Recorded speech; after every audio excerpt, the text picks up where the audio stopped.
electricity বা বিদ্যুৎ চেপ্টাৰটোৰ এটা ধুনীয়া কুৱেশ্যন আছে ইয়াত ইংলিছত আছে মই অসমীয়াটো কৈ যাম Raman wants to draw a graph to show how resistivity of a wire changes with the length of the wire Raman নামৰ এজন ল'ৰা আছিল তেওঁ এটা গ্ৰাফ আঁকিবলৈ বিচাৰিলে কাৰ কাৰণে ৰোধকতাৰ কাৰণে ৰেজিষ্টিভিটি মানে কি হয় ৰোধকতা সো হে ৰোধকতা কেনেকৈ ধৰণে হলনি হয় দৈৰ্ঘ্যৰ লগত তেতিয়াহলে ইয়াত কোনটো তেওঁৰ গ্ৰাফ হ'ব এই গ্ৰাফ কেইটা যদি তুমি চোৱা তেতিয়াহলে এফালে দেখিবা বা ইয়াত দৈৰ্ঘ্য আছে লেংথ আৰু এফালে দেখিবা বা ইয়াত কি আছে ৰোধকতা বা ৰেজিষ্টিভিটি যাক ৰো ৰে বুজোৱা হয় এটা আমি প্ৰথম কথা এটো জানিব লাগিব যে ৰেজিষ্টিভিটি বা ৰো টু ৰবাতে অকমান ধুনিয়া কৰিলো ৰেজিষ্টিভিটি বা ৰো টু দৈৰ্ঘ্যৰ ওপৰত ডিপেন্ড কৰে নে নকৰে ৰোধহে দৈৰ্ঘ্যৰ ওপৰত ডিপেন্ড কৰে যে দৈৰ্ঘ্য বাঢ়িলে কি হয় ৰোধটো বাঢ়ি যায় আৰু দৈৰ্ঘ্য কমিলে কমি যায় আকৌ প্ৰস্থছেদ বা ক্ৰছ সেকশনাল এৰিয়াৰ লগত ইনভাৰ্সলি প্ৰপৰ্শনেল ইয়াৰ লগত ডাইৰেক্টলি প্ৰপৰ্শনেল মানে এটো ব্যস্তানুপাতিক এটো সমানুপাতিক এবোৰ আমি জানো কিন্তু ৰোধকতা বস্তুটো হেতু নহয় ৰোধকতা সেই নিৰ্দিষ্ট মেটেৰিয়েলটোৰ সেই পদাৰ্থটোৰ এটাই ৰোধকতা তাৰ দৈৰ্ঘ্য চৈৰ্ঘ্যৰ ওপৰত হি ডিপেন্ড নকৰে গতিকে দৈৰ্ঘ্য যদি এফালে বাঢ়ি গৈ থাকে বলে এইটো দৈৰ্ঘ্যত ইয়াৰ মানটো ইমান দেই ইয়াত ইমান এবোৰ কিবা হলনি হলহেতেন কিন্তু যদি মই কওঁ যে দৈৰ্ঘ্য যিমানেই নহক লাগে ৰুটটো যদি ইমান হয় হি ইমানে থাকিব সেই বিন্দুবিলাক সংযোগ কৰিলে আমি এটো পাম গতিকে আমাৰ আনসাৰ ইয়াত বিন্দাস ওলাই আছে এটো হ'ব ইয়াৰ কাৰেক্ট আনসাৰ ওম মিটাৰ মানে কি হয় ৰোধকতাৰ একক হয়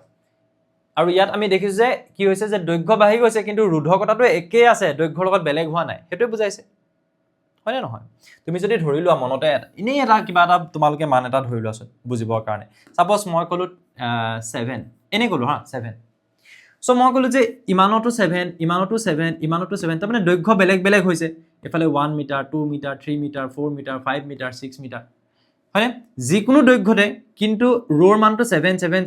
এ হৈ গৈ আছে সো এইবিলাক যেতিয়া সংযোগ কৰি দিবা ই এনেকুৱা এটা লাইন দিব গ্ৰাফ দিব অৰ্থাৎ একে থকাৰ কাৰণে তুমি এনেকুৱা এটা সমান্তৰাল গ্ৰাফ পালা আৰু ইভাগেও তোমালোকে জানা যে x অক্ষৰ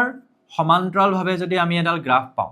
সেই গ্ৰাফডালত y ৰ মানটো কি হয় কনস্ট্যান্ট হয় বা কি হয় ধ্ৰুৱক হয় একে থাকে তাৰ মানে হেতু হৈছে ইয়াৰ গ্ৰাফ অৰ্থাৎ এটো হ'ব আমাৰ শুদ্ধ গ্ৰাফ বাকি ওম মিটাৰটো তোমালোকে জানিব লাগে আমি জানো যে r is equals to rho into l by a এই ফৰ্মুলাটো আহে কোৰ পৰা আহে যে √2 দৈৰ্ঘ্যৰ সমানুপাতিক বা ডাইৰেক্টলি প্ৰপৰ্শনেল আৰু ক্ৰছ সেকশনাল এৰিয়া বা প্ৰস্থছেদৰ ব্যস্তানুপাতিক এই দুটা বস্তু একেলগে যেতিয়া কৰি দিবা ইনভাৰ্সলি প্ৰপৰ্শনেল আৰু এটো প্ৰপৰ্শনেল একেলগ কৰি দিয়া তেতিয়াহলে কিমান পাবা l by a তাত এই প্ৰপৰ্শনেলিটি সাইন বা সমানুপাতিক চিনটো আতৰা যেতিয়া সমান চিন দিবা নহয় তেতিয়া তাত কি আহে এই ৰো বোলা বস্তু ভাগ আহে হেতু হৈছে ৰেজিষ্টিভিটি বা ৰোধকতা এটা এই যেটো সূত্ৰ তোমালোকে পালা যে r is equals to rho into l by a এই সূত্ৰটোৰ পৰা তোমালোকে rho মানে কিমান হয় উলিয়াব পাৰিবা নেকি স্যাৰ পাৰিম এটো এফালে লৈ যাওক উপৰলে গুছি যাব l টো তললে আহিব ওকে এটা ইয়াৰ যদি মই এককটো উলিয়াবলৈ যাও ইউনিটটো সোৱা কি বিন্দাস ওলাব সোৱা r ৰ কাৰণে কি হয় স্যাৰ ওম হয় a ৰ কাৰণে কি হয় সোৱা মই ইয়াত যদি লিখি যাও হা ইয়াত r ৰ কাৰণে কি হয় ওম হয় a ৰ কাৰণে কি হয় মিটাৰ স্কয়াৰ এৰিয়া হা তাৰ পিছত লেংথ দৈৰ্ঘ্যৰ কাৰণে কি হয় মিটাৰ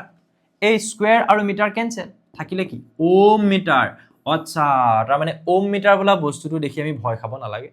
যেনেকৈ দৈৰ্ঘ্য মিটাৰ দি থোৱা আছে ইয়াত ৰেজিষ্টিভিটি বা ৰোধকতাৰ এককটোহে দি থোৱা আছে ই আমাক কি বুজাইছে যে দৈৰ্ঘ্য বাহিলত ৰোধকতা বাঢ়িছে হিয়া স্লোপটো ওপৰলৈ আছে বাঢ়ি গৈ আছে ইয়াত যদি